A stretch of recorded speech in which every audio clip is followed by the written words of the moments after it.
Well, the Northeast Climate Science Center is a unique combination of partnerships between the university world and the federal agency world.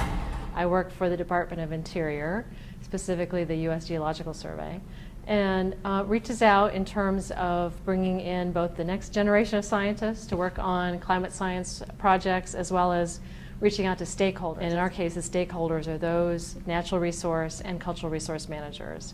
So our projects all have a focus on linking climate science to the adaptation and tools that our resource managers need.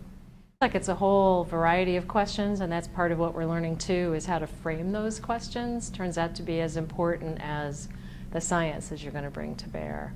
So it could be land managers wanting to decide where to buy more conservation land, and let's say that they're trying to protect wetlands. Well, if sea level rise is going to come up and inundate those wetlands with water, and they're just going to be open water, is it worth their effort trying to buy those lands for wetlands or manage for that, or should they be moving in another direction depending on what the forecasts show? It might be refuge managers deciding whether they're going to be able to maintain a particular endangered species, for example, or will that habitat no longer be suitable because of climate change. And so there's a lot of moving pieces there, a lot of different things are happening at once, and so they're really complex landscape scale kind of questions and decisions.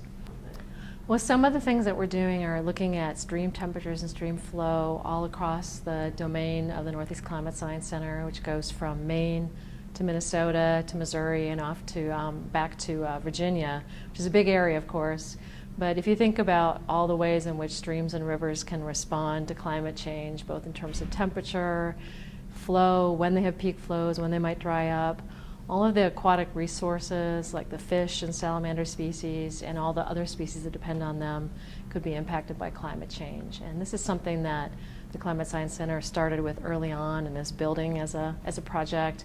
We also now are beginning things looking at forecasting the effects of climate change on large forest dynamics. So there might be a particular kind of forest, set of tree species that we have now that supports particular kinds of birds that's going to change under climate change and become another kind of forest community. And our area is like 40% land cover, or forest cover, excuse me. So that's a really important project that we're starting to do now. There are certain things that are regional, national, and global trends with warming temperatures.